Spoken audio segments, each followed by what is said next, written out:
on other streams in it. But I think, Liverpool will beat them. And then we got you lot in the final. And Wembley's ours, so you might as well just give us the trophy if we make the final. Wow. It's finished. Wahali, it is finished. Wahali, you're finished, Arsenal. You are finished.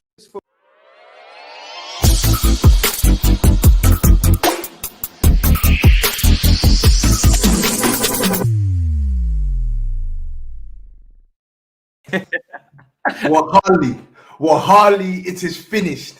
Wahali, you are finished. It is. This is our last ever stream. This is our last ever live stream as well. So Wahali, live streams are finished on YouTube. Mate, you nerd. You absolute nerd. Have you heard the new one, Lee? So on the Big Six, we got. So obviously on top of your typical nerd, we've now got nerd tax, nerd press, which is a hybrid between nerd and virgin. They call it the nerd press. You need to start marketing T-shirts and all sorts. Yeah, of man, they do. Honestly, They really do. You need to start copywriting this shit. But lateness is greatness, people. Welcome back to the show. You already know what time it is. London Club's Carnage. I had to listen. Lee asked me to clip it. I remember him distinctly saying, clip this. I said, all right, fair enough. I don't do clips that often. I haven't done one in ages on this show, but if you really want me to clip it, I'll clip it. And then I see him go viral on Instagram, like 500,000 views. And I was like, bloody hell, Lee's really doing it this week. Mate, two big accounts put that out. Yeah, one had like 3.5 million followers, and then the other one had 4.7 million. And I was just like, nah. I DM'd him. That I'm just bait guy. Big up to him. I DM'd him. I said, listen, at least you made it a joke because it could have gone so the other way, innit? Yeah. And he said, if I'd known you're out, I would have tagged you. I said, nah, I'm cool, bro. My notifications have been sweet. I don't need this. Oh man, it was so funny. But yeah, I mean, listen, it's been a rough week for Arsenal. It's been a rough week for everyone in the transfer window as well. Hence the title. Obviously, long-term target Arsenal target. From Leon, looks like he's going to Newcastle, and obviously Tobes' his favorite player, Traoré, looks like he's going to Barcelona, and Chelsea look like they're not getting anybody. And when Corey gets here, West Ham also haven't seen any movement from them. So it's been a lovely window. But I mean, let's reflect on Arsenal, right? Because it would be cruel. It would be cruel for me and to the viewers if I didn't. It'd be disrespectful if I didn't bring up the fact that you got knocked out of the Carabao Cup and drew at home to Burnley all within 1 week. And all the hype that Lee always tells everybody to stop is now stopped, it seems. It seems to be a bit calmer around Arsenal's fan base again. Lee, how are you feeling? I mean, talk to me about the Liverpool one first, because obviously you did think you was going to win that game. What went wrong there? Arteta tax. Mate, he played Sambi Lokonga as a one-man holding job, which, I mean, is just ridiculous. Like, come on, he's 21 years old. You're playing him against one of the best teams in Europe, and he's tasked with sitting just in front of the back four and mopping up. It was just pathetic. Then everyone keeps gassing up this Tomiyasu, right? Mate, I don't see it. I'm not even going to lie. I do not see it. Every right back in this league overlaps. He don't. He's the only one who don't. Just because he wins a few headers, well, I expect him to. He's 6'2". He got absolutely skinned by Diogo Jota. Yeah, and I mean, it weren't even difficult for Jota. He just literally dropped his shoulder and come straight inside. Ben White told everyone about him. He's rubbish. Yeah, I don't know what he was doing. And then one of my favourite players, a player that I don't really give stick to, Kieran Tierney, why are you turning your back on that shot? Like, you've played in Old Firm derbies, mate, and you're turning your back on a shot. Like, the goalkeeper, people can blame all they like. For me, that was nothing to do with the goalkeeper. That was to do with Tomiyasu, Ben White, and Kieran Tierney. The second goal, again, I mean, it was just pathetic. Absolutely. I mean, it's a great finish. What a goal. He always bags. I think that's 7-7 against us. Like, it's just... And then we bring Thomas Partey on the pitch, who just flown back on a jet from Cameroon the night before. And within 5-10 minutes, two yellows, see you later. Yeah, and he ain't got a national break or anything to go back on. So he's got a 3-week break. He's like, yeah, cheers for the private jet, lads. I'm going on holiday. Couldn't believe ridiculous. Then we play Burnley. And that 4-1-4-1 formation works so well against Liverpool. Let's go with Lokonga again as a one man. Yeah, like just pathetic, man. This club's finished. Yeah, it's finished. And then, you said, Wahali is finished. Yeah. And then we've sold Callum Chambers. Like, I just, mate, this transfer window. Is that not a good thing? Do you rate Callum? Because I was going to ask. There's a lot of players leaving your football club, but then at the same time, they're not able to play the North London derby. This is just another person that leaves. Well, this is what I don't get, Matisse, right? We got that game called off because of a lack of players, right? Since then, we've got rid of 3 players, and we'd already got rid of 2 before that. So we've got rid of 5 players in this window, right? And we were already apparently short. And not that I care that Callum Chambers is left. If we had somebody to back that player up that was like, Callum Chambers ain't the worst player, but he ain't the best. He's just an average footballer. But what he does and can do is come in and do a job. So if Tomiyasu gets injured, we can play him at right back. Yeah, if we need someone in midfield, then we could potentially play him there. I'm shocked we haven't even tried. I'm shocked that we've sold him. Yes, he's not good enough for Arsenal, but when you're short on players anyway, and you've got nothing coming in and nothing to overtake him in the team, then I don't really get it, mate. Yeah, we've bought no one this window.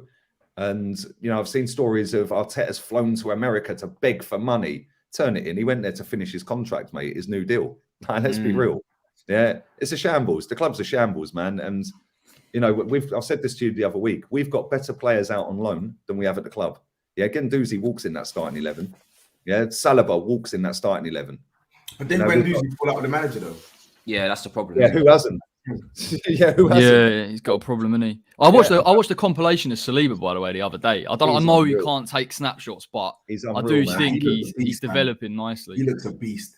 He's been in like the team of the week in France for like eight times or something like that. He's in the half team of the season. Yeah. Like he's the other week. They've got the best defense in France, right? Guendouzi's balling out. He's got like, I'm not one for stats, but our fans were bigging up this lad that's going to Newcastle, and he had only that guy was above Guendouzi on all stats for midfielders in that league. Bun Guendouzi though. This lad up just gone to Newcastle. We got Guendouzi sat there. Like, fuck Guendouzi, he's a twat. No, yeah. You know what, Tobi? Right? Our fans say he's got an attitude problem, and he's like the Brighton. Yeah, good. So did Roy Keane. So did Patrick Vieira. So did Gaza. Yeah, but they were quality. He's not quality. Mate, listen, you don't get in that France team if you're not quality, mate. Let's be real here, yeah. No, listen. Guendouzi's got something about him, and I think he's got potential to be a good player, a really good player. But I just think that the gas from your fan base and the attitude from him is unwarranted. Like you're still a nobody, bro. You're still a nobody, and you're talking. Is he better than Granit Xhaka? Is he better than Samba Lokonga? I'd say he's better than Lokonga, yes, and yeah, he's better than Granit Xhaka for your team. Yes. There you go. So he gets in the team, and that's my point. Yeah, but they're not. Lokonga. How old is Guendouzi? 21, 22. When Unai Emery had him, when we signed him, he was rated after that first full season. He was rated the highest valued under 21 in the world. Yeah, above Foden, above Haaland, above all of these other players. Yeah, now we're letting him how much is he worth? What? 20 million? No, 51 million he was rated at. 51 million. 51 million. I'm not even bragging. I didn't make the stats. You're taking a piss. No way. I'm not making this up. I see it. I read it. I do think there's something to Guendouzi. I do think there is, but 51 million. Not 51 million. Absolutely not. He hasn't got any special. He hasn't got any like specific key traits that you can say this is what Guendouzi does best in terms of like. He so has though. That's the problem. What is it? What? Number one, right? The first thing I look for in a player is, do you hide when the going gets tough, right? He don't. He always wants the ball, and that's one thing I'll always credit Aaron Ramsey with. Yeah, although I didn't particularly rate Ramsey that highly, he never hid, even if he was playing crap with the team. Scrappy, give me the ball, give me the ball, give me the ball. Guendouzi has that. Driving forward, yeah, Guendouzi is quality. Probably better than anyone other than Smith Rowe in our central midfield positions, right? His passing range is quality. Yeah. Yes, he needs to work on his off the ball stuff. Yeah, but he's still a kid. Yeah. And see, look, people in the chat are saying, look, he's not kidding. He was rated the highest youngster. I know he was because I read it. I'll find the article if I have to. I'm not saying you were kidding. I'm saying the article's nonsense. Not only that, yeah, he's got that shithouse level that I want in a player. Yeah, like I watched the game. I can't remember who they played the other day. I watched the extended highlights out of 10, 15 minutes highlights. He wound the geezer up so much in 10 minutes that he got him sent off. Yeah, because it's just like jibing at him all the game. Yeah, giving him a little nudge, getting the geezer to lash out. You need a player like that in your team. Yeah, Chelsea had it in Rudiger. Yeah, you've got Rudiger in your team. He'll just go and wind everyone up and get them booked. Guendouzi is that guy. And our fans, yeah, I feel like they've been way out of order with Guendouzi. The reason he strangled Malpai and was running around, he shouldn't have told people he's on 40 grand a week, right? But the reason he grabbed hold of Malpai is because at the time, our fans were saying, well, hang on, he's injured Leno. Yeah, the players were feeling an injustice, and he went and stood up and grabbed hold of him. Yeah, now we need that type of player in our team. Yeah, so when Ramsdale's doing it and giving it all the passion our fans are loving that off. But when Guendouzi done it, yeah, it's a disgrace. Well, why? Is it because it ain't an Arteta signing? Yeah, Saliba and Guendouzi walk straight in that team over Ben White and Granit Xhaka all day long. Lucas Torreira gets back in this team. Ainsley Maitland-Niles gets in this team. Yeah, and we've loaned these players out. But did you really highly rate these players when they were there, though? Guendouzi and Saliba, 100%. Yeah, Maitland-Niles, 100%. Maybe not so much in midfield because his passing ain't that great, but a right back, he was. Oh yeah, I remember Tobi saying that he was that you did. Even if you don't rate them, I find it weird Arsenal are loaning out players in a position where there's a lack of depth now, and it's going to come to bite them. That's the thing. And the Dozy situation is because I think he's better than some of the players that are already there. That's a weird move anyway. I don't think Arsenal have ever addressed that pivot that they want to play. And Xhaka, to be honest, we've said this loads of times, he's not good enough to play it. I'm surprised they didn't go for that Bruno that's going to Newcastle, because by the looks of it, he looks absolutely mustard and he looks exactly what they need. But I don't know. I thought you were going to buy Vlahovic the other day for about 60, 70 mil, and it's not there anymore. So apparently we've bid 50 mil for a player that we don't know about. So people have got money. It's kicking around. It's just who goes for it. I found the article as well, by the way. I'm lying. He was second. Okay. Sancho was rated above him. Yeah, but he was rated at 60 million, Guendouzi. Sancho was rated at 100. Rice was on the list as well in 5th place, rated at 54 at the time. Okay. Yeah, Jadon Sancho, Guendouzi, Zanillo, Kai Havertz, Declan Rice, Donnarumma, Vinicius, Kluivert, and Dika and Ryan Sessegnon. They were the top 10. And this was from, what year was this? 2019. That was Emery's first full season. That's what I'm saying. He's gone from that to now on loan. And if they don't get relegated, they've got the obligation to buy him. They would. The thing is, they can't buy him. The Guendouzi one is the Guendouzi. Listen, the Guendouzi one, it's not just the fact that he fell out with the manager. You could visibly see the nonsense that this guy was doing on a football pitch. Yeah. Like what? It's like no worse than Xhaka. Huh? What's he done that's worse than what Granit Xhaka's done? No. But that's a mistake. Xhaka shouldn't even still be here. Xhaka shouldn't be at your club. What I'm saying is Xhaka shouldn't be justification to make. You know what? From what you're saying, it's justification by Arteta's way of judging players, because Xhaka's done way worse things and has stayed. But what I'm way saying, more experienced as well. I think Guendouzi is young as well. Both disrespected themselves and were just moving stupid in different ways. I just think he's been tougher for one and lenient for the other. I think Arsenal weren't wrong to get rid of Guendouzi if he's a bad egg and he doesn't want to apologise and this, that, and the other. But what I think Arsenal were wrong in doing was not bringing in a player who is actually better than Guendouzi to replace him. Yeah, and I think that's ultimately the key takeaway from this for me. I don't think there was any issue in Arsenal selling Joe Willock. I don't think there was any issue in even loaning out Ainsley Maitland-Niles. Like, these are players that weren't really getting the money for whatever reason. But my thing is, why haven't you replaced them? Your midfield's been struggling for yonks. You still only brought in how many midfielders have you brought in the last 2 seasons? Thomas Partey and Lokonga. That's not enough. Odegaard. That's not enough. And Odegaard, he was on loan last year. It's not enough. It's not enough at all. We've got rid of more midfielders than we've brought in. Yeah. Which makes no sense. And now we're left with 3 centre-backs because we've got rid of Pablo Mari in this window on loan. And now we've just sold Callum Chambers to Aston Villa. And albeit I don't. But does that make you? Players, yeah. The fact is, unless you've got something better in your squad, which we haven't, or you're bringing something in, which we're 2:30 in the afternoon here. on Friday the 28th of January, and it looks like we're getting no one. And even if we get anyone in now, it's too late. Yeah, I'm going to fly through these super chats. I'm going to continue this because there's a couple of questions I've got to ask on this, because it is weird behavior from Arsenal to get rid of all these players. So Daddy says, at least Arsenal got a backup goalkeeper for the summer. Is that a new signing? What's that? We signed some guy from the MLS. Oh, okay. Right. Felix says, I get the whole 5 left backs thing, but we're going to regret not signing at least one wing back this window, at least on loan. Watch us sell Brozier and Gallagher next year. We're going to talk about Chelsea's transfer business next as well. Don't worry about it. But yeah, we will be talking about both those, bro.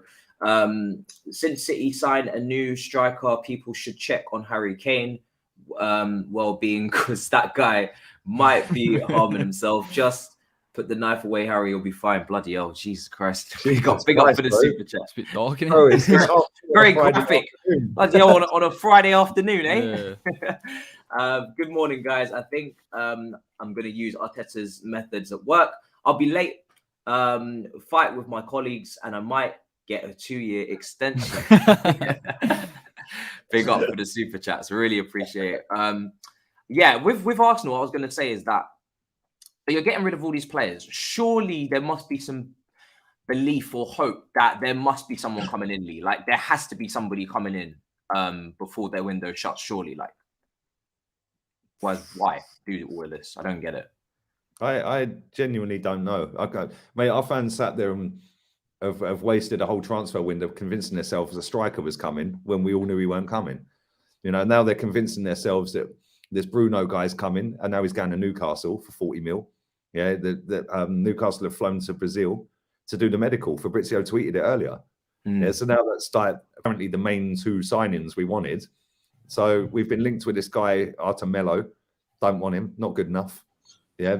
Why are we going to go and get a 5'6" midfielder when we've got a 5'5" midfielder out there on loan anyway? Just bring him back. He knows the league already. You know, he's going to come in, if we get this Arteta guy, he's going to come in, unless he hits the ground running inside the first couple of games, pointless. Yeah, it's just another Dani Ceballos. It's another Odegaard from last season. It takes them weeks and weeks and weeks to get used to the league, and then by that time the season's finished. If Arsenal was serious, right, about finishing in the top 4, and let's be real, I said all summer, Arsenal should be getting top 4.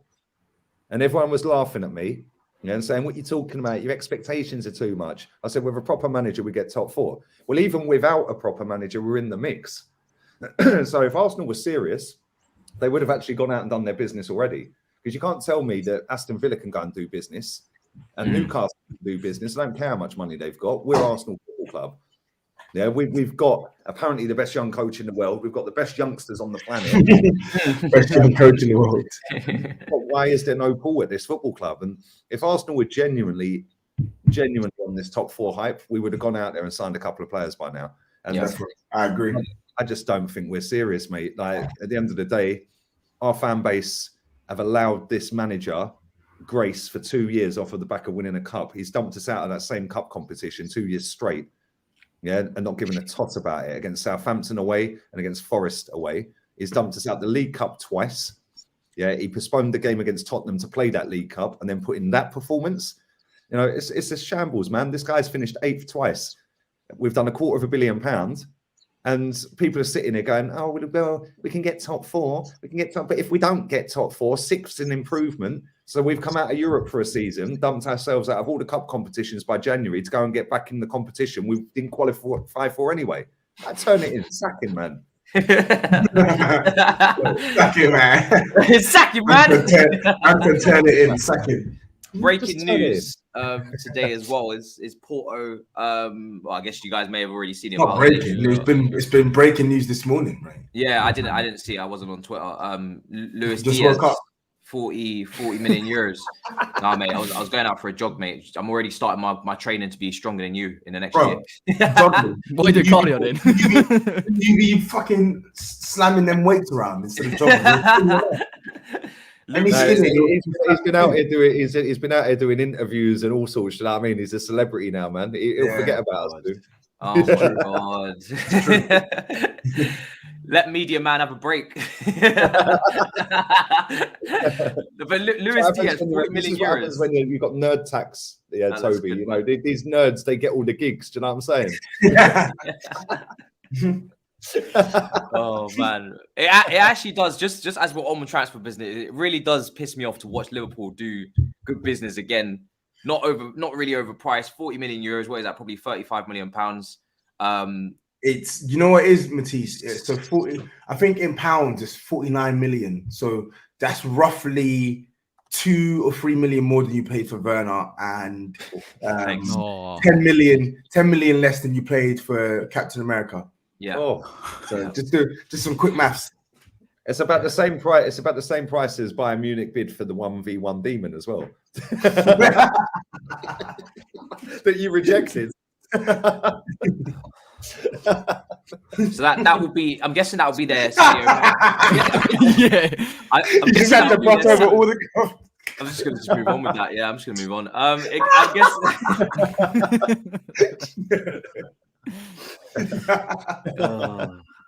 My eyes are watering. I'm so done. I'm just watching Adama Traoré landing in Barca. I'm just watching it on Fabrizio's Twitter. He's bowled out the car. He's walking in. Another one that got away. Conte must be absolutely. Let's be real. But is this Diaz guy their Sadio Mane replacement? I'm guessing, then, is he? Long term, I think so. Yeah. Long term, yeah. So he'll bed in again. Smart business. They get it done before they actually need it done. He'll bed into the team, get used to the league, make a few bench appearances, few starts, and then he'll be ready to replace Mane, and they go again. And then wasn't this the guy that was linked to Tottenham the other day? We made a bid for him. Apparently, he wanted to come to Spurs, but there you go. And you can see Liverpool. North London is clapped, isn't it? It really absolutely is. clapped. You see why I asked you for that stream on Sunday. That's what I want to talk about. North London, come on, dusted. North London's clapped, yeah. So let's move on to Spurs, obviously, and then we'll go to West Ham afterwards. Adama Traoré goes to Barcelona, and apparently he's taking a massive wage cut to go there. There was an Arsenal account that put it out on Twitter that said he's taken a wage cut to go to Barcelona from what he was going to get offered at Spurs. I don't know if the figures are correct. I won't say the figures because they sounded why wouldn't you? It's Barcelona. It's sunny. Yeah, exactly. Fabrizio's feed now. It's sunny, man. It's 23 degrees here today, and Barca's probably hotter than that, by the way. Yeah, so why wouldn't you go to Barcelona? There's Barcelona, man. Take a wage cut. He's minted anyway, so who cares? And not only that, at the end of it, I watched Fabrizio's video the other day, and he said that it's a loan. They're going to cover his wages for the loan, but then there's a 5-year deal on the table that's already penned and ready to go that he's accepted terms on if they want to get him in the summer. 5 year, mate. I can't believe they bought him. He's fucking useless, mate. He's poor, man. My thing is this though, with the Adama one, it's not really annoying for me because I didn't really want him. Like I didn't want Adama Traoré at the club. My preference was for Spurs to sign another right wing back. That's where my grievance comes in with this thing now, because whilst I didn't want the guy at the club, I was ready to just go with whatever the manager and Paratisi wanted. And most importantly as well, we actually need a right wing back. Like we need someone who's an upgrade on Emerson because he's ghastly in the right wing back spot, and Matt Doherty's even worse. And now we're literally left with our cock in hand, as some would say. And we've literally got nothing, no right back, no nada. With the Adama one as well, though, like from what I've heard, we actually had a deal on the table for a while with Adama. Conte wasn't really sure on him, and he wasn't really sure on coming to Spurs to play a right wing back because I think he wanted to play as a right winger. He wants to play in his natural position, and we said no, we're going to use you in the Basically, we said we're going to use you as a right wing back, but we're not. We're going to use you in multiple positions. You know what that means, right wing back. So Barcelona came in, his boyhood club, a club that are literally 100 times bigger than Spurs. I don't care how messy they are. They are a club that can dwarf Spurs out of the water any day of the week. And they said, we'll take you. And he said, of course I'll go to Barcelona. So that's his business. I don't care. You don't want to play right back, fine. We don't want you at the club anyway. I would rather see Lucas Moura play right winger than see Adama Traoré play there. That's cool, whatever. Now, the Diaz deal is where I really, really have an issue with this club. And before anyone says, "Oh no," but Tobes, what you're saying is inaccurate and stuff. I know full well that if Spurs registered interest early on in January, the mere fact that Liverpool been tracking this guy for ages, they would have done the same thing they've done now, which is as soon as they see another club interested, they would have said, "You know what, F it, we need to go in there quick." But my issue with Spurs is everything is scattergun.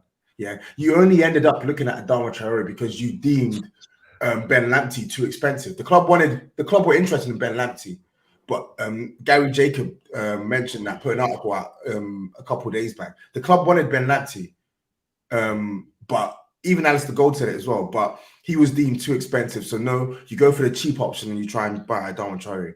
Out of nowhere, you then say, "Oh no, we've got 60 million euros to spend on Diaz," a player that you knew Liverpool were tracking, and you've on top of that, you left it with 4 days to go to try and sign him. And then on top of that, the opening bid it gets knocked back. Yeah. You see the point I'm making here? It's always the late show with this club. And more often than not, it's becoming a detriment to our squad. Ben Lamptey. Who is Ben Lamptey? Why do I keep calling him Ben Lamptey? Who's Ben Lamptey? Who's Ben Tariq Lamptey? I've done this the second time. Someone else. I'm sitting there. It's because I swear to God, it's because I got a friend. It's because I got a friend called Ben Lamptey, and I keep getting confused. I keep getting confused with Tariq. So like Tariq Lamptey. If you really wanted a right wing back, you would have just gone for Tariq Lamptey. How about you lay off our Cobham graduates, right? How about you make your own? But even away from Cobham now, yeah. Look, Diaz again. Nobody is going to shoot this club for going for a player, and Liverpool going for a player, and Liverpool pick the player. Like, Liverpool are a bigger club. They are in a much better position than us now. They have a much better squad. They are actually competing for honors. They have there's every reason why he's going to choose Liverpool over Spurs. That's not the issue. The issue is that we always have no proactive approach when it comes to signing players. Everything is always knee-jerk and scattergun. It's always random. It's always out of nowhere. You need a centre back, central mid, a right wing back. All of a sudden, we hear Luis Diaz. You've needed a backup striker all season. All of a sudden, we hear Luis Diaz. Yeah. Nordi Amrabat's brother, out of nowhere, apparently he's meant to be signing for Spurs, and apparently he's a player that Conte wants. Since when? Do you get what I'm saying here? Yeah. But you've got a new director of football. I'd expect there to be much more organisation with what's going on. No, there isn't, and that's the problem. The history of the Tottenham. That's the problem, and that's the problem. So Paratici's come in, and I backed it because, like, even though I wanted Luis Campos, like, I'm not gonna just disregard everything this guy's done at Juventus. I'm not gonna disregard everything this guy's done at Juventus. Like, Paratici was a big part in Conte's dominance at Juve and Juve's eventual dominance over Serie A. Fine, cool. You've got credentials and you've got links. I looked at the positives, but in all honesty, I've not seen many positives. There's two, Romero and Conte. That's the best. Those are the two best things you brought to this club. But beyond that, Romero's been injured the whole time, hasn't he? He's been injured since November. But if you look at our business, we needed around 3 or 4 starters into our team. We only got 2, and one of them's not good enough. The rest we got were kids that we're going to have to see if they develop in 2-3 years' time. You knew you needed a striker in January. No move for a striker. You knew you needed a right back. Oh, fuck it. There's this poor right winger we wanted in the summer. Let's try and buy him again and make him play right wing back. That's your strategy. That's your strategy. So I actually think he'd be better at right wing back than right wing, because I think when I think of Adama Traoré, I think about a player that can carry the ball forward, can carry the ball into space, can carry it 40, 50 yards, but I don't want him too close to the goal to take shots. Do you know what I'm saying? Because then he'll start messing things up. Is that? No, Adama Traoré is not a good player. He's not like an awful player, but like he's just so crap technically. He's so crap technically. Hey, he came through that Messiah. How is that even possible? I know. How? The guy couldn't trap a bag of cement. He is whack. He is whack. Every time I see him, He's got his baby oil on, that muscle man. Bro, he's just an oiled up Iwobi. Like, let's be real here, yeah? The guy, in fact, Iwobi's got better tech than him. So that's probably doing Iwobi a disservice, yeah? Every time I see him, he ain't better than Iwobi technically. He's better than Iwobi. Iwobi's rubbish. Iwobi is better than him technically. I ain't even lying, bro. I've watched the. Oh, you're talking about like, as in like, just like passing the football and stuff like that. Holding like the ball, dribbling with a ball, like not just kicking on. He's better dribbling than Iwobi's better than him. Much better than Iwobi. Iwobi's miles better than him. But do you know what he is? Yeah, he's a player that scares the life out of people because of his pace and his physicality. Yeah. And if you can just tune him a little bit with his final pass, the striker will have a field day. Yeah, you can bring that guy on at 1-1, 2-1, like, and then just counter. Yeah, but man, leaps and bounds better than Doherty and whoever's. He will definitely do better at right wing back than Doherty and Emerson. But that for me does not mean that to me does not mean that he's good enough. I feel like he would have actually been decent for this. I don't know why. To be a right wing back. That Doherty's underrated at your lot, yeah. And do you know why? Because he's rubbish. Doherty, he's rubbish. Doherty, bro. Dorothy from EastEnders. Yeah. He's rubbish. Doherty's the one in the back five, yeah. Right, but he's been shit since he's got there, which is why your fans are on him straight away. Plus, he's an Arsenal fan, so he's always going to be up against it. Yeah, so but for me, I think like if you look at when he was at Wolves and he played in a back five, I think he was like one of the top right backs. I think only he was. I was happy with us signing him initially. You even called him better than Reece James. Yeah, no. Nah, for real. I'm going to bring that up all the time now, you nerd. Clip him. Clip me all you want. It's fine. It's fine. All the time. Clip me all you want. It's fine. It's fine. I actually had some statistical evidence to back that up at the time. I didn't just go off hearsay and imagination like you normally do. Sorry. Pulisic is world class because he banged in 5 goals in 5 years in Bundesliga. Okay. I never. All right, Matisse. But anyway, I said he has the potential. Listen. Sorry. The bottom line is this: Spurs' our transfer strategy is awful. It's not just Paratici. He picks the targets. Some of his targets aren't great, but ultimately, Levy's the one who decides how much we need to spend. And Spurs were trying to do these late deals long before Paratici came in the club. Look at Gedson. Look at Gedson. Look at Ryan Sessegnon. Look at over the years we've done all these weird, dodgy deals. I remember when we needed a striker back in 2018, they signed Llorente on deadline day. I could have fucking smashed my laptop against the wall. I couldn't believe it. But this is what I'm saying. So like, whilst I think Paratici is culpable, honestly. Whilst Paratici is culpable, I don't think he's the only one to blame. Like, you have to look at the hierarchy. They keep telling us that we move into this ground for new things, etc., etc. Yeah, welcome to our world, mate. It's true. Welcome to mine, mate. I got moved to an athletics track. Well. Do you know what I mean? We were down the bottom for about 5 years. My thing is this, though. To be fair, since you've moved, you've been better, Corey. So let's say, relax, man. We've been better for about 2 years. It doesn't really count. Yeah. Say you'll move in, you'll become a Champions League team, and then we're stuck 15th for 4 years. That's it's not even just that, though. It's the fact that like I'm not an idiot. Like, of course, I know the impacts of COVID. I know that, but the scariness and the steep decline that we've seen in this squad just because of just pure negligence. Like, you don't even need.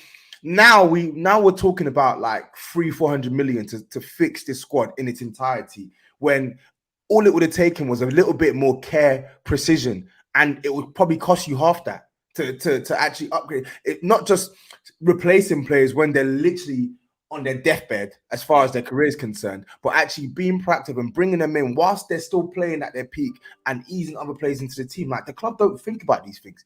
Everything is always in response to something. It's never to just supplement what's already there. And that's the issue we have with our team now.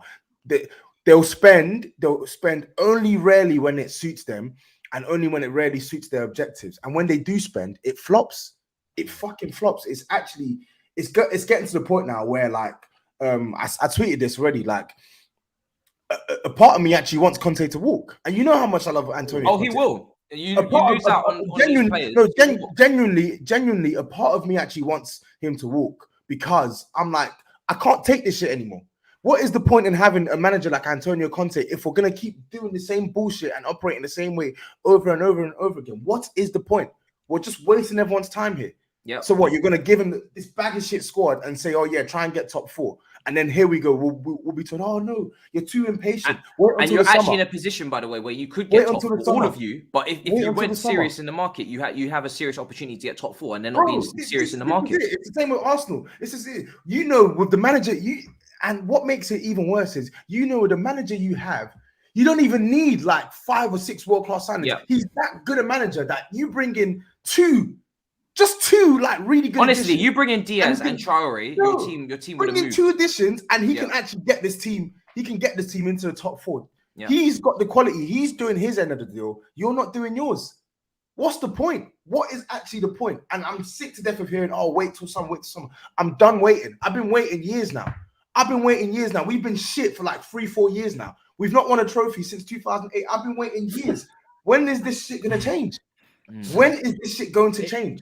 It is mad how clubs are operating now. Like, genuinely, Arsenal, Spurs, I'd say we're probably on the end of it now, but we've all got an opportunity to capitalise, and people will say, well, you shouldn't really be there, and their owners will think we don't need to spend money. Just do it now, because to elevate yourself and just get 1 player or 2 players is the difference going. Because, look, realistically, I think Tottenham will be kicking around Champions League. I'm not sure about Arsenal, but if you do get that full spot, then you can kick on and you can build. And that's why this is an opportunity. None of us expected Man United to slip out of it. Nobody. Exactly. And we've all got it there, and we're all realistically 2 or 3 signings away. It's just what owner's going to go where. Now, Levy's spending money. He wants to spend 45 mil on Diaz or whatever, but it's not in the right area. It's not prioritised. Same with us. We've bid £50 million for a player that I've got no idea about. We just need 50? A striker and I swear. It's legit. I don't know who we bid for, but wait, what? When was this? I didn't see any it's not. It's like ITK knowledge, but we've bid 50 mil, and no one knows who it's for. Like, it's not in a public domain. I thought it was BCL. Oh, so somebody just made it up, okay, Arsenal bid £140 million. No, I swear, I swear, it's XWH employee, like it's legit. Like we've I know someone. But again, that's what's mad. We're sitting here going, we've got no money. Yeah, but is that part of the gassing up the fan base to say, look, we are trying, when really there's nothing happening? No, he wouldn't gas no one up. If there's nothing going on, he'll just say we're shit. This is West Ham. This is loan to buy FC. Trust me, there's no gassing up from us. But don't you think that attitude in itself needs to be highlighted as well? Like like you mentioned that West Ham have apparently bid all this money for this player. Let's say you don't get that player. Surely you would then expect the club to say, okay, cool, you've not got that player. Use that same pot of money you wanted to use on that player and try and target some of the areas that actually need improvement in our team. Try and bring in another striker. Try and bring in, who else you lot need? You probably need a centre back, right? So we need centre back or 2 and a striker. That's all we need. And there's £50 million to go around. And don't get it twisted. It's not about West Ham spending 50 mil or 40 mil here and there. Like, there are players available for us that are 20 mil, 15 mil that would make a massive bit of difference. So if we've got the money, just use it wisely. You don't need to go and spend it on whoever. We've done that in the past, West Ham. Felipe Anderson, Allaire, doesn't work. Just get the right player. And I think it's the same for Spurs. Don't it wind you up, though, right? That these clubs from the summer, as soon as the summer window shuts, surely their main task would be to line up players for the January window that they couldn't potentially get in the summer just gone. Oh, yeah, I agree. And then everything gets left until the final couple of days. It's like, why don't you just have the window open for 3 days at the end of January? But the other side of that is they get to January and they say, we're only going to buy a 6-month loan deal. For me, if there are players available that long-term you've wanted in the summer and that you're going to have for 2 or 3 years, why not just spend the money now instead of waiting till the summer? I'd rather not have it in the summer, knowing we got the player that we wanted. It's balancing the books. Like, you know what it's like. Money comes in at a certain point, goes out at a certain point, and the owners don't want to spend it. But I'd rather we did the business that way. I'd rather West Ham didn't spend any money, as long as we spent 30, 40 mil now. Yeah. Jared here says, day 28 of January, 17 degrees outside, snow on the floor. Chelsea can't even bring back their own player from loan. Clearly, it's bedtime up the panel. But yeah, how is that guy living in -17, mate? Minus Jesus Christ! I don't think that's true. I think he must be exaggerating massively. It might not be. It's actually cold in some of these. He might live in Canada or somewhere. Yeah. The thing is, though, as well with West Ham is they got that Czech Republic investment They had a stake in the club, right? They took like 30% or something. Where's that money? I thought you guys would be exercising that leg room right now in the window to try and bring in some players, because as we've all been saying, any team here gets a couple of players and they're favourites for top 4 probably, and you get that money back. I think Toby said that on Big Six yesterday. I can't remember if it was Toby or not. You get that money back if you spend it now. You potentially literally get that money straight back if you make Champions League. And obviously you guys have got Europa League as well, so you need it even more so because of the competitions you're trying to juggle. Yeah, like literally to bring in players now isn't really even about Champions League. It's about us stabilising where we're at, because other teams are going to strengthen, and teams behind us, you get someone like a Villa or Wolves, we got to be careful, because if we get sucked into that, then we're going to end up being disappointed. I think in terms of that investment, it's been brought in to help out the debt that was already there. But my understanding was that would free up money somewhere down the line. And apparently he said to Moyes, you've got money to spend it. But David Moyes won't spend money until the last couple of days. So it's the most frustrating thing in the world, because you don't hear anything. There's no tangible target. And you've just got to hope that he comes through in the last 3 days with a player. I think we will. I think we'll get 2 players. But it's incredibly frustrating. And this striker situation, at this point, I don't care who it is. I don't care whether they're not a perfect fit. I've been through that in the summer. Just get someone in on loan that is malleable, that you can work with. Origi might be available. If Diaz is coming to Liverpool, it's another Origi would be a great option. signing, I think. I'll take him on loan. Of course, Eddie Nketiah is available, mate. But you shouldn't even joke though, because like at this point, You bid 20 mil for him last year, and we said no. Yeah, we'll be doing no Newcastle 10 million loan fees. I don't think we're that desperate. But look, I just think we just got to bite. He has to bite the bullet, David Moyes. He genuinely does, and I think he knows that the pressure's on. I think we'll get a good centre back, but forward options, we can't go the next 5 months without another striker, because Antonio won't cope. We've been saying Antonio can't cope for months. He's done well not to get injured up until this point. But even when he's fit, he's flagging. He's got 90 minutes in him, and thereafter, if you get a 3-game week, he's done. So Moyes knows what he needs to do, but I don't even want to talk on it really. It's enough of this loan. We're just loaning. The problem is the same thing every single window of West Ham. It will go, we'll loan your player. No, we'll give you him for 20 million. No, we want a loan with an option to buy, not an obligation. We'll just pay the money. If you've got 20 million sitting there, there's no difference for a player that you want. It's different in the past. If you're sitting there going, I don't know about a player, I don't know this. But there's cast iron. There's a cast iron player for Marseille, Carletta Carr, that's perfect for West Ham. Left-sided centre back, great distribution, solves a problem. Perfect. How much is he going for? 20 mil. They've got to sell because they're on a transfer ban. So we've got all the cards in our favour. And this is what I was saying. This is what I was saying. All this talk about how all this talk about how clubs want this player, clubs want that player. Okay, cool. You haven't signed that player. Now what? It's like you've mentioned that centre back there, yeah. Arsenal are the same with their striker. You've not signed Vlahovic. Okay, cool. Now what? Now go and move on to another target. Yeah. If you were really willing to spend 70 million euros on Vlahovic, go and try and seek out a striker equivalent to Vlahovic's quality and test the club's resolve. It's mad. Go do it.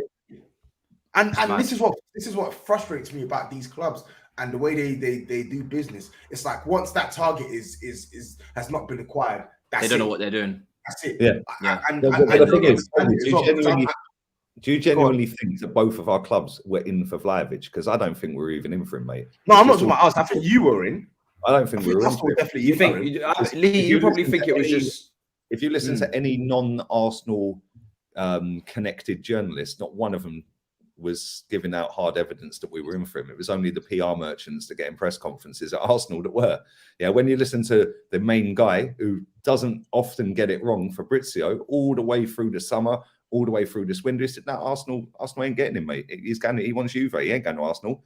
He ain't going to Arsenal. Yeah, all the stories from non-Arsenal connected journals were saying, no, he don't want to go Arsenal. Don't want to go Arsenal. Yeah. I'm not saying that he did want to go Arsenal. What I was saying was that you were definitely interested in it. I think you were willing to put money down for him, but he didn't. Why go and buy somebody that don't want to come to you straight away? And that's what I'm saying. If there's really 70 million euros there in your hand, and you've gone for a player he doesn't want to go to, go for another player. That's what I'm saying. Don't just not sign anyone. And it's the same. Eddie Nketiah, new contract will be out. Yeah, Jack Wilshere's in training in Dubai. Embarrassing, by the way. I heard that he's in training with Arsenal, but Aubameyang's been left at home. Yeah, Aubameyang apparently Barca and Juve apparently have offered a loan deal. I've seen that. Ornstein. Yeah, and Let's go. Ornstein is, although he's an Arsenal connected journalist, he does get a lot wrong, a hell of a lot wrong. He said we weren't signing anyone on deadline day once, and then Welbeck rocked up. Do you know what I mean? So yeah. But listen, if we get rid of Aubameyang, we're done, completely done. Yeah, because if you look at our strikers, we've got Balogun. Shouldn't you be getting rid of Aubameyang, no? We should be playing him up front and build the formation to suit him. He's got. I really don't think you should be building around Aubameyang now. If you guys get the opportunity to get him off your wage bill, I don't mean build around him long term, but you've got a player there that's on 370 grand a week. That's still your top goal scorer this season, by the way. He's outscored Lacazette this season in the league, and he's not played for how long? Yeah, he's still outscored Lacazette's goals.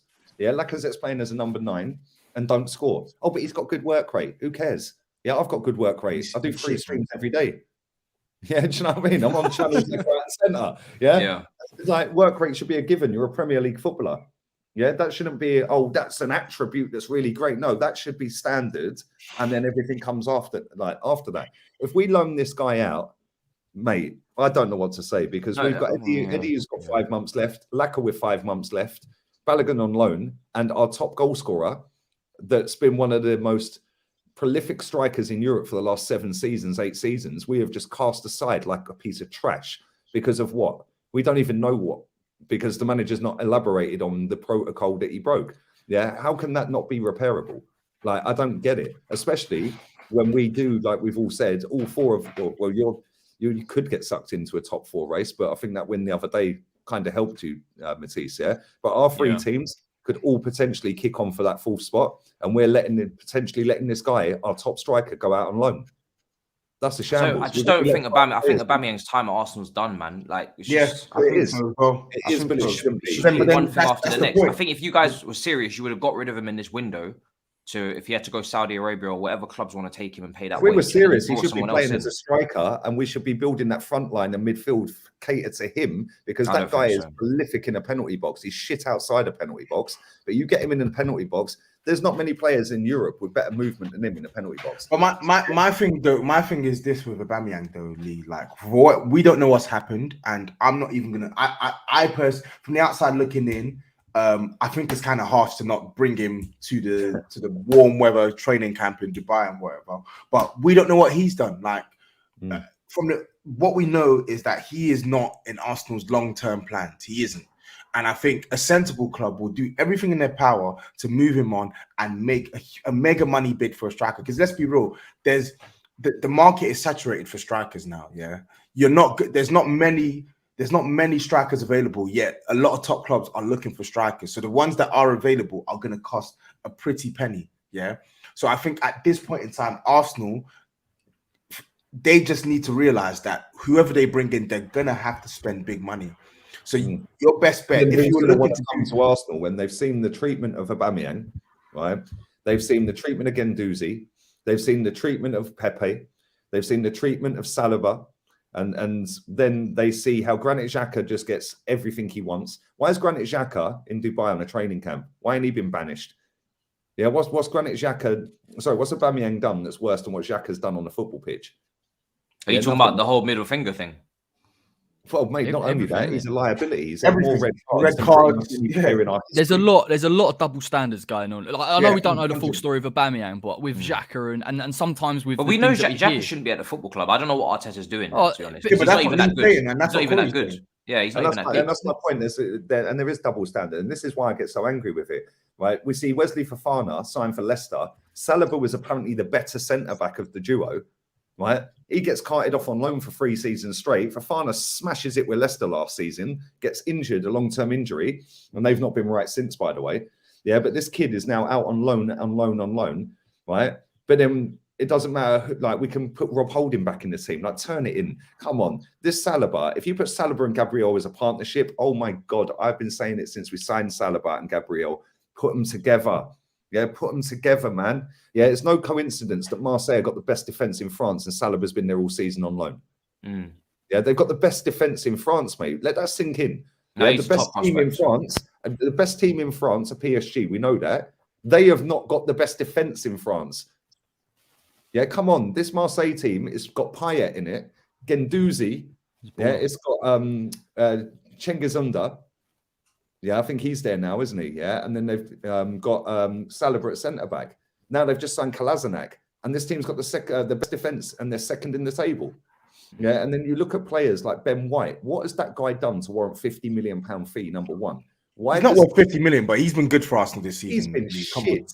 Him and Tomiyasu, I think you're too hard for that. They've actually been good for Arsenal this season. No, man. You're watching different football matches. I must be, because I'm seeing them play well, man. I'm seeing them play well. Tomiyasu's been good. I think they've both been good for Arsenal. He's been great. He hasn't been amazing. For his first season, I think he's been good. I think every single fullback in world football overlaps their winger. He don't. Yeah, so maybe that's an instruction from going forward. I think that's Arteta, isn't it? Yeah. I'll give him that, because that's maybe the manager saying that. Yeah, but then you watch him, right? People go, oh, but he doesn't get spun. He doesn't get. Okay, go and watch the Brighton game back. Cucurella had him on strings the whole game. Go and watch the Palace game back. Yeah, Odson Edouard, the striker. Yeah, but Lee, he's always going to have a few games. Lee, that's like 2 or 3 games max. Two or three games. Go watch Minamino fourth goal up. He's been solid for the most part, man. Watching, yeah, and just let Minamino spin straight off the back of him. Then go and watch the game against Man United. Yeah, go and watch the game against Man United, because he weren't great in that game either. But because he wins headers, yeah, which he should do because he's over 6 foot tall. Yeah, well, he don't cross the ball, he don't attack. Yeah, every single team in world football plays with an attacking fullback. Yeah, and even if you go down the league to say Brighton, for example, yeah, I don't think that Tariq Lamptey is that great defensively. Yeah, but I do rate him. I think he's a good player. Yeah, and I think he can get coached better, and he can elevate himself up into a better team, right? I would take him over Tomiyasu right now. Yeah, and I think Tomiyasu is only looked good at times because he don't go over the halfway line. Yeah, so it compensates. And the reason we're compensating is because we don't trust Ben White, because the geezer's a fucking liability. Like, watch him against Wolves, Toby, yeah? Right? No, Norwich, sorry. Watch him against Norwich at the Emirates, right? We're 1-0 up. We're in the 94th minute. Yeah, I can't remember who it was that got the ball down the left wing. He cuts inside the box and he's passed the ball to Timo Pukki. Yeah, Ben White standing there, cutting off the angle. He lifted his leg up and let the ball run straight to Pukki. That is not a guy with intelligence. You're in your 6-yard box and you've lifted your foot up in stoppage time. Watch him against Diogo Jota the other day, the first goal. What a shout. Oh, he just came back from COVID, man. He is whack. Bro, I see him fall flat on his face. I don't think he is. He is whack. I'd take Saliba over him in a heartbeat. Yeah, in a heartbeat. And now we have got rid. Do you think Saliba's just going to come to the Premier League and smash it, or is he going to take a bit of time to acclimatise? I genuinely think, Matisse, right, that we spend 27 million quid on a kid that's been loaned out 3 years straight, and we're going to put him in the team. According to reports earlier in the season, they got plans for him when he comes back. Yeah, this the plan is fucking loan him out again. Yeah, he's got about 1.5 years left on his contract. Why would he want to come to Arsenal? Yeah, he can just sit there and go bollocks. Yeah, I'm not having it. Yeah, at the end of the day, the only signing we've signed this summer that I can say, yeah, you've actually been good. Really good, yeah. Ramsdale. It's the goalkeeper that no fucker wanted. Yeah, nobody wanted him. I didn't want him, and he's been brilliant so far. 10 out of 10 for him. Yeah, the others, Lokonga's been a liability at times. Yeah, Odegaard's just pony. I don't rate him. Right? Oh, nice little sideways passes. Whoopee, mate. You had a purple patch, and now you're finished again. Tomiyasu is average. Yeah, he's finished. He's still young as well. This is the thing, though. Lee, you've signed a lot. You've signed a lot of young players. You've got to give them a bit of time to potentially get. Okay, we've had Odegaard at the club for 1 year and 1 month. Yeah, how much? Not him. I didn't mention him. Still young, though. But he's experienced, and I think what is he, captain of his country? So there's levels to this. But Lokonga's in his first season in the Premier League. So Xhaka. Yeah, Xhaka's shit. Yeah, so is Odegaard. Bro, watch Odegaard, yeah? What does he do? Apart from pretty sideways passes and safe options. What was your nickname for him? Purple patch in November or December, whenever it was, where he went on a little run. What has that guy done in 12 months to warrant any high-level praise from anyone? He is whack, mate. I think when it comes to Tomiyasu and Lokonga, I think they got to get a bit more time. Tomiyasu has been miles better than Lokonga. Miles better. Yeah, but even in Lokonga's case, Tomiyasu's played more than Lokonga, yeah, right. And but there's a reason why. There's a reason why Tomiyasu's played more than Lokonga, though, because he's been reliable. He's been reliable. No, because our backup is fucking Cedric, bro. No, but Tomiyasu's also been reliable, Lee. Come on. Reliable in what? reliable I don't know. defensively. Yeah. Mate, we have conceded. Let me say this to you, right? Because I've seen this from a lot of Arsenal fans as well. And you're sounding like a top gooner right now. I can't lie. I'm not. Right? I'm sounding like a player We who's have watched team. got a new goalkeeper. We've got a new right back. We've got a new centre back. And then we've got Tierney and Gabriel, right? That were there last season, right? And they were in and out the team through injury, right? But last season, we had Bellerin at right back most of it. We had Leno in goal, and we had Rob Holding, David Luiz switching, and then Gabriel or Pablo Mari if he was injured, and then Tierney or Kolasinac, yeah? We are 14 goals away from equaling last season's goals against. So how's this guy fixed the defence? How have we been reliable, and how have we got any better? But I think better players apparently, but we're putting out the same performances as last season, goals against. I think a lot of the defenders you've signed are young and they're meant to grow into. They're meant to grow into it. So you got to trust the process, Lee. I'm not gonna mention that trust the process nonsense. But I think for me, when I watch your team play, yeah. Okay, your defense isn't elite or anything, but I think to a man, apart from Kieran Tierney, who's probably picked up form in this manager, who's probably picked up form in recent weeks. Apart from Kieran Tierney, I think for the most part, when I've watched Gabriel, he's been solid this season. Even Ben White, I don't think Gabriel's been brilliant at times. But it's exactly. So the point I'm making, I don't think Ben White is worth 50 million. I don't see Ben White as an elite defender. I don't even see him as like one of the best defenders in the league. But I can't lie. I think he's actually been good for Arsenal. That's just my opinion. And then I think Tomiyasu, I think he's been good for Arsenal. What I'm saying is, I don't think your inability to sort of sustain attacks, etc. I don't think you can put that just solely on the defense. I think you put it on Odegaard, who every time he gets the ball, instead of bursting into the penalty box, he drifts out to the right, passes it to Saka. Saka then has no overlapping fullback. Odegaard doesn't make a run. He just stands there looking pretty, yeah? And then Saka passes it straight back to Odegaard. Odegaard passes it straight back to Xhaka. Xhaka passes it back to Odegaard. It goes back to Saka. Then it goes back to Tomiyasu, back to Odegaard. It is fucking boring, yeah? When I watch Brighton play football, and by the way, they've lost 4 games this season in the league, 4, right? They've got a worse team than us. They've got a better manager. Players all over the pitch. How many players from Brighton would you take at Tottenham? Basuma. 4. Basuma. Lamptey, and after that, I'm struggling. Cucurella, and I would take Adam Webster. We got Tierney up. And listen, that Cucurella is a baller. I can't lie. That's one of the signings of the season. But having said that, yeah, we've got Tierney, so I wouldn't necessarily take him as first choice. Maybe a backup. First choice, I'm taking Basuma and Lamptey. The rest I ain't. Yeah, so there's 2 players. So how many of our players get in Brighton's team?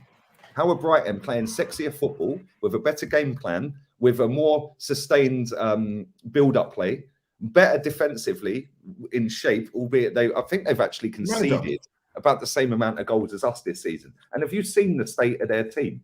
Like the manager, brother. In fact, they have actually conceded less fucking goals than Arsenal this season.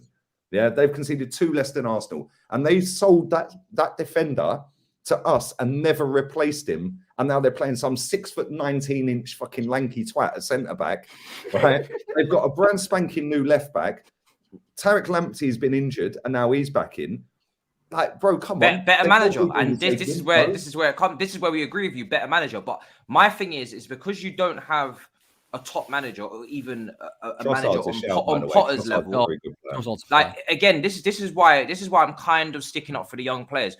It's because some of them are in their first season. I'm not talking about Odegaard. I'm talking about more Lokonga and Tomiyasu. And in my opinion, if you give them a better coach and a better manager, you're probably going to get better performances out of them, more consistent. And it's still their first season. So that's why I'm kind of giving them a little bit of a cut, is that they're managed by Arteta and they're still, for me, having decent seasons, especially Tomiyasu. Yeah, you give Tomiyasu Graham Potter, and it's going to be a whole different ballgame, in my opinion, for that guy. So that's why I'm giving them a bit of slack. That's why I think it's a bit harsh on Tomiyasu, because I personally don't think he's a right back. I know he's played there before, but he don't look like one, doesn't play like one. And with some of these players, they are just being instructed to do what Arteta's asked them to do. Exactly. And he has asked for these young players. It's his choice. He picked the fact that they're 21, 22. I think you got to give him a little bit of leeway. I know Ben White did get skinned by Jota, and there is an element of naivety with Ben White, but I look at them and I think, generally speaking, they've improved the areas that you needed to improve. Maybe other than the Conga, but then I think that's naivety. I don't think that's necessarily talent. And Arsenal should have gone out and bought a proper defensive midfielder. I think you've done decent business, if I'm honest. I think it's good, but there's a Same. lot more to do. And I didn't think that in the summer, but they've all banged, with exception of Lukonga. They've all banged. How have they banged? As in they've come in and they've not banged, but they've done better. They are better players. They've come in and they've been a net positive on the team. That's my point, Corey. Yeah, I'm better than Hector Bellerin at right back.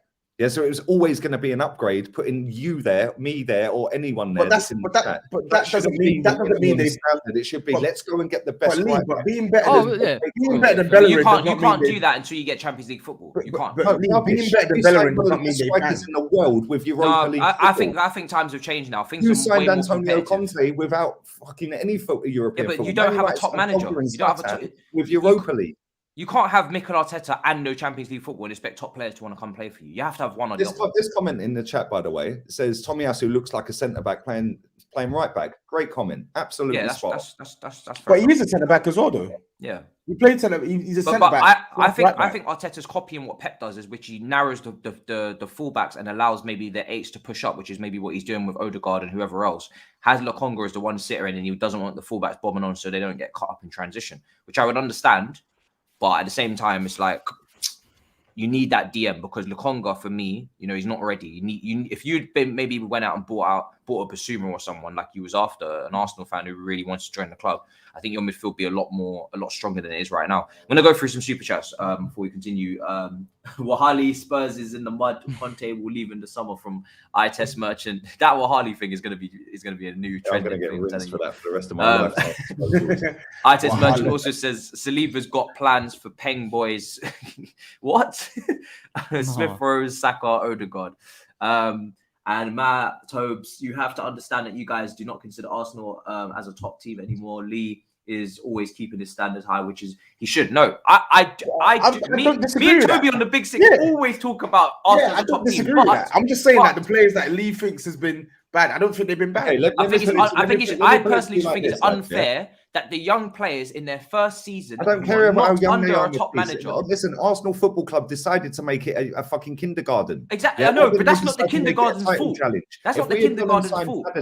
If we'd gone and signed Maddison and brought back Saliba, right, we would have spent £20 million more than what we did on Ben White, and we've got Maddison and a better centre back than Ben White. We could have then gone and got a Max Aarons or a Tariq Lamptey, who is better at right back than Tomiyasu. I agree, right? but we could have gone and done 150 million quid in that summer and been in a title challenge with a proper manager. I don't think Max Aarons. My point is, Lee, it's not that. When we looked at Arsenal's transfer business on this show previously, we all thought that's not good enough. These players are not good enough. So for me, it's not fair to blame those players that you guys purchased and put them on standards that they were never on when they came in. On top of the fact that most of them are young and developing. On top of the fact that they don't have a top manager. I disagree with that. That's why I'm arguing all the time with people and not constantly looking angry about my club, because at the end of the day, we should not be signing average players that we're signing. We are Arsenal Football Club still to this day, until you win 3 more trophies or 4, whatever it is. We are still the 3rd most successful club and biggest club in the country. But right? Is that the players' fault that you signed them? A rookie in charge with a load of kids, and then the excuse is, oh yeah, but they're young, so you got to give them a chance. No, fuck off. It's a results business. It's about now, not about him coming good in 4 years and he never comes good. Why don't you go? Yeah, but you didn't sign players for now. You didn't sign players for now. This is my point. Is it those players' fault? And that's why I argue, because we should have been signing. Madison's ready now. I agree, but I wouldn't blame the players. I would blame Edu, and I'd blame Arteta, and I'd blame the board. Yeah, that's what I'm saying. But I don't blame those players for not being good enough when I didn't think they'd be good enough when they joined, and I know that they're not ready and they're developing. No, but no, that's my point. I don't blame the players for being shit or not good enough. I'd pull it on the manager and Edu every day. Yeah. Everyone who watches my streams that's in this chat will know that every day I cuss this manager. Yeah, I cuss Edu. Yeah, and yeah, I will cuss some of the players, because at the end of the day, I don't care if you're crap. Hector Bellerin was crap. I still see him have good performances. Some of these players, Granit Xhaka, for example, right? That's the level of player we were buying when we had Champions League football, by the way, him and Mustafi and crap like that. When we didn't have Champions League football, we signed Lacazette, who was apparently a top banger in France at the time. We signed one of the best strikers in Europe, who's now been carted out the football club. We signed other players along the way, like Saliba, Guendouzi, unearthing gems that now our fans are discarding like a piece of trash because they weren't Arteta signings. And then we're going and spunking 50 million quid on the Seaside Mustafi. And I'm telling you now, right? I knew when we signed him, I even put the tweet out. Can't find it because I'm suspended, but not for that tweet. But I put a tweet out saying, I can't wait until the first game that Ben White fucks up because I'm tweeting Benjamin Shite. Yeah, guess what? First game he played, Benjamin Shite tweet went out. I knew he was I didn't want him, and he's been crap since he's been here. William Saliba is levels better than him. So that is on Arteta. Yeah, Tomiyasu is not a right back. Yeah, that is on Arteta. Odegaard, we should have signed Maddison. That is on Arteta. The only 50 million bad right back was for Basuma. Here you go, it's Basuma. They didn't even replace Ben White, and they've got a better defense than us this season. Unbelievable. I mean, it's all on the manager. Let me get Corey. I want to get Corey's take on this. What do you make of I guess the? Can I ask why are we still talking about Arsenal? I mean, last week we didn't talk about them obviously because and obviously we did a whole Chelsea. Okay, Matisse, we don't need to talk about it anymore. Lee doesn't think they've banged. All right, we think that they've done. We think they've done well. Yeah, let's talk about Tottenham again. Let's talk. No, I don't want to talk about Tottenham. I want to talk about West Ham. What do you want to talk about? West Ham. We'll talk about. We'll talk about West Ham. Just Mark Noble, Towie. This is what happens. This is what happens. You get a bit frustrated. You don't get any players, and then you come for little old West Ham. Little old West Ham. Little old West Ham. You stop being little old West Ham when you slapped 3-2 at your place. I don't want to hear none of that. Is what it is, isn't it? Don't look great at the moment. I've got to be honest. I'm telling you. Rice or Chouameni, Monaco include his price to Rice. I don't know what that means there, but apparently Chouameni's price has gone up, which is not surprising at all. That's what happens when you don't act on players early enough for last summer and buy them before you need them, people. So now Chouameni, everybody wants him. Man United, Real Madrid, and now Chouameni's price has gone up to what, 70, 60, 80 million euros. And now we're not going to be able to potentially bring him in, which is what we should have done in the summer instead of bringing in Saul.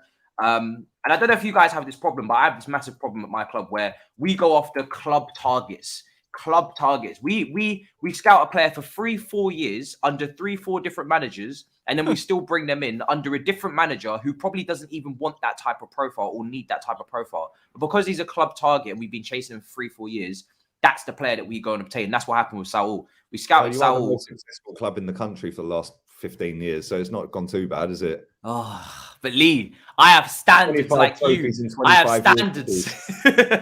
25 trophies in 25 years. Tell me how you can do better than that. Lee, we can because we can win more trophies. We didn't win all. There's a potential to win 100, I suppose. We didn't win all of them, but we also haven't won the Premier League since 2017. So there is a, and that's the longest since Roman Abramovich has been in charge. It's going to be 5 years after this season, and that's the longest. So we can see a little decline in terms of our Premier League standing and winning titles. So for me, you act on that now, and we don't want to get into an Arsenal situation where it's like it's been over nearly what is it going to be 2 decades, and then we start complaining about it. I don't want to be that person, so I'm gonna address it now after 5 years, and that's for me, that's long enough. And I just think I look at the way that we're operating. I don't know about this window because we're meant to be bringing in a wing back. We didn't bring one in because potentially we've got too many on the books. But that is just constantly the theme at Chelsea, is that we have such a bloated squad and everybody used to take the piss out of it. We've got loan army, all these players. And then now we get to a situation where we want to bring someone in and there's no room because we've still got to flog the dead wood. I mean, Corey, from an outsider looking in, what do you make of the way we've operated over the last couple of years with our business and obviously this window for us as well? Well, you spent money, mate. Do you know what I mean? It's tough. Look, the thing is, if I spoke to you and I said, and you looked at the profile of players that you brought in at the time, Pulisic was highly rated, which we know. Like, take whether it was the club out of it or not. Pulisic 50 mil, Werner 50 mil is one of the highest rated forwards in Europe. Kai Havertz exactly the same. You have a lot of talent there to work with. I don't know whether it's a case of you have to chop and change. Yeah, there's some players that just haven't cut it, but I would look at Tuchel maybe and think, can he get anything else out of those players? But I know you're going to disagree because you've seen enough of them. And is that not just us being a bigger Arsenal where we sign more expensive talent? They're better. Young talent. Yeah, they're better, and that's why we're better than Arsenal. But is that not just a more expensive, lavish Arsenal forward line of young players with potential, but inconsistent, and therefore can't cut it at the level of winning a Premier League title over a course of a season. That's how it feels. It feels Well, look, like there's a case, bigger, expensive Arsenal. There's a case for some. Up Pulisic is one. Pulisic is definitely one. Hudson-Odoi definitely has to get consistency. Werner, you probably cut your losses on. To be honest, I think Havertz is the one that you've got where I think, okay, fine. He has potential. I think he'll get better. And obviously Mount, if you can count him as a forward. I don't know. I mean, you do need to cut your cloth a little bit. But at the same time, I think in an attacking sense, particularly for Chelsea this season, it falls on Lukaku a lot. Like, I watched you against Spurs, and we talk about Lukaku and fluidity of the front three. I don't think Lukaku does enough off the ball. Like, genuinely, I don't think he does. I don't think he's intense enough. I don't think his hold-up's as good as what he said it was going to be. Yeah. And I don't really blame Tuchel in that sense of going and getting him when you've got him on a promise that he can do that. And we saw it at the Euros, and we've seen it in Serie A. I think he's underperforming so much that it is affecting you. And with Tuchel, you're always going to be a team where I don't think you're going to blow sides away. I don't think it's going to be 3 or 4 nils. I think it's going to be by the odd goal or by 2 goals just because of the way you play football. But then it's on the players that you already got to step up. Do you see what I mean? It's not like you don't have the quality. So yeah, good luck, mate. if you, I tell you what, if you don't want one of them, we'll take one of them on loan and we'll play with them for about 6 months. Let's start putting some purchases together. I want because when we wanted Declan Rice, now suddenly you guys aren't being so nice about it. So let's put some purchases together. You're gonna have money very soon. Don't worry. You're gonna have loads of money very soon. Yeah, you pay up, mate. You pay that. Your captain, so you better pay up. Would you take the 1v1 demon down at the Hammers, mate? I actually would, but then I suppose it's just for a bit of squad depth. We need Lee. We're talking in different realms here. We're talking. Would you have Yarmolenko or would you have Callum Hudson-Odoi? And the answer is always the same. Yeah, but would you have Ben Rama that you guys rate or Hudson-Odoi? Because that's the position he plays. Nah, Ben Rama's a 10. Nah, do you know? I'll take Hudson-Odoi on the left. Ben Rama, he's played left wing. Nah, it's 10. You're obviously watching more than me, but every time I watch it, no, you're right.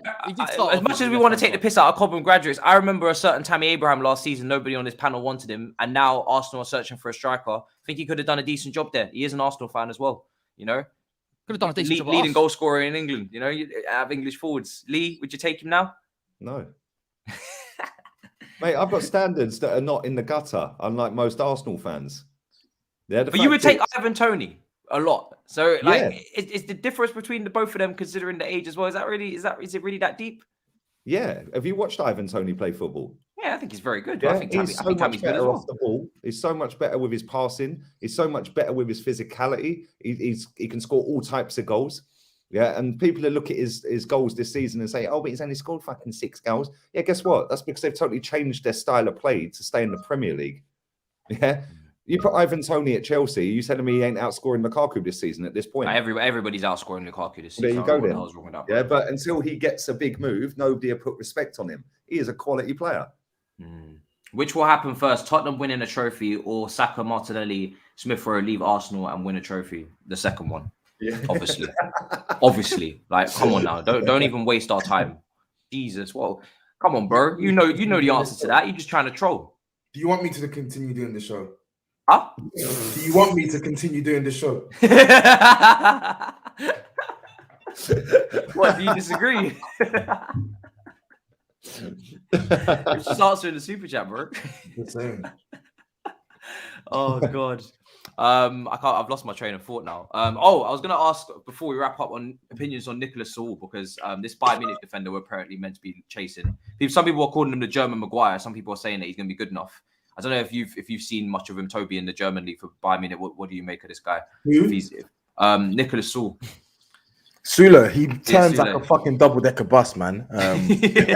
So slow. He's so slow, but I think he can head the ball well, and I think he's decent with the ball at his feet as well. I just worry about the pace factor in the Premier League, but I guess if you're smart enough defensively, you don't always need to compensate with your physicality. Yeah. And I think he's what you're saying is he's Bayern's version of Benjamin Scheidt. Ben White is slow, can't turn, ain't got no pace, but he can come out the defense with a ball and he's comfortable. You really have a thing for your defenders, don't you?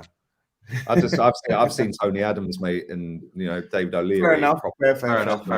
Yeah, I still think the price tag is a joke. Campbells and all that. Yeah, I don't lie on my standards to this shit that I'm watching, bro. That's why. Even the prime Mertesacker. Hey, mate, Mertesacker, yeah, against you lot in that cup final, bro. Best performance I've ever seen him have in his life. Oh God! I mean, yeah, well, I think. Sorry, back on Sula. I think on a free transfer, I think it would be silly not to try and make a move for him. Like he's not bad. He's not a bad defender. I think he has some dodgy characteristics, but he's playing for Bayern Munich for heaven's sake. So I think he's done enough to consider himself a good centre back. And on a free transfer, it's definitely worth a punt. 100%. Yeah, there's a lot of opportunity in the free transfer market. You got Pogba, you got Dybala, you got Soule, you got all these guys available for free. And it'll be interesting to see if Arsenal and Tottenham and Chelsea and West Ham take advantage of all these lucrative wanted. Eddie Nketiah will end up at West Ham. I'm telling you. Oh, I forgot to mention Eddie. Sorry. I tell you what, he runs his contract out. I've got a feeling he'll end up at West Ham. Like genuinely, I don't think Eddie's good enough to go to West Ham. I think if Tammy couldn't go to West Ham, why the hell was Eddie going in on Eddie Nketiah? Who? What? Newcastle, yeah. Oh, where's this? Tell me where you're seeing this. Telegraph. I'm literally seeing it on the Telegraph. Yeah, tell me that's true. Please. Opportunistics. That means that we will be left with Lacazette as our only striker if Aubameyang goes as well. That's actually nuts, mate. Hey, you can join the one striker club. It's great. You see him run into the ground and then you've got no option. It's brilliant. Yeah, neither of them score many goals, but they've got work rate. You leave Antonio alone, mate. Come on. I like Antonio. I can't lie. I do like him. He's got one game in him and then he starts flagging. Lacazette's done after 65 minutes every week, mate. on the Newcastle point, though, Newcastle interested in buying Diop off us. And if we sell him for 15, 20 mil, we're sorted. Like, we're actually sweet. Like, because we'll get an upgrade from that Marseille defender and we'll get a bit of money in our back pocket. So I'm hopeful that they get really, really desperate and then they think he's a really good signing. Yeah. No, you do need to do some business, man. And I feel like we said earlier, the team that goes out there in this next couple of days does the best business will probably get top 4. So congratulations to Tottenham. None of you, because none of you will do any business. Congratulations to Man United. As shit as they are, they're probably absolutely sweeing their way to top 4. Bloody do you know what I mean? Sweet. You might have let that one go. Right, listen, don't sleep on Wolves, mate. They're only 2 points behind us. Yeah, they ain't got enough goals, Wolves. But to be honest, neither of you lot. Fourth best defense in the league, mate. Only the top 3 have got a better defense, and their midfield is probably better than all 3 of our midfields. Well, maybe not West Ham, actually. West Ham have got a better midfield, but their midfield's better than Arsenal and Tottenham's. Yeah, Neves and Martinho in there. Oh my days! Yeah, that's just ridiculous. Their midfield as well. He's a good player. Pedro Neto's coming back as well. He is such a sick footballer, man. Yeah, I'd love to see Pedro Neto at Arsenal. He is top class, but unfortunately, he won't be coming to Arsenal. He'll end up at a top club. Yeah. And I'll end on this. Werner, if things don't change, is looking to leave Chelsea. There's a sense that Pulisic will do the same. And Ziyech, up until recently, was looking to leave Chelsea. Listen, ain't nobody going to fucking cry about all of that, yeah? Not a single tear will be shed if these brothers decide that they want to go. So all the power to them. And finally, we'll end with someone that was on the show yesterday on All You Can Eat Chelsea with his Lukaku poster taken down. He said the 99p price start Chelsea fan took down RD took down his Lukaku poster from his room that he made because obviously the interview, which is sad. Toby, bro, let them know where to find you, bro. Brilliant show as always, man. Tap in, Tobes. Don't come to my channel if you're gonna chat shit about transfers, otherwise you're gonna get cussed out. So yeah, you little virgins. Yeah, what an incredible welcome to Toby's channel. There you go. So go and subscribe, guys. That made them really want to come and subscribe. That made them really want to come. The master of marketing, right there. Lee, let them know where to find you, bro. What you got coming up? Just Lee Gunner on YouTube, Lee Gunner 82 on Insta. I don't have Twitter anymore. That's where all the virgins gang up on Toby. I'm going live with rants in 32 minutes on his Twitch channel. So yeah, I can sit and cuss this club off some more for being shit. There you go. And Corey, let them know where to find you, bro. Tagged up in the title. Let them know. West Ham way. I've got to get back on it. I've been a bit slack. I can't be bothered with transfers, so I'm just going to wait until something's confirmed and then just Corey Kemp _ on Twitter. Well, there you go. That's the same kind of feeling I have. I don't really talk about transfers on this channel either in terms of videos isolated because we don't do shit this window. So guys, for me, check out Twitch. I've got 3 uploads today on Twitch coming up, 3 streams. So check that out, subscribe, make sure you follow to the Twitch if you're not. And yeah, follow up here, and I'll see you guys next time. In a bit, people. Peace.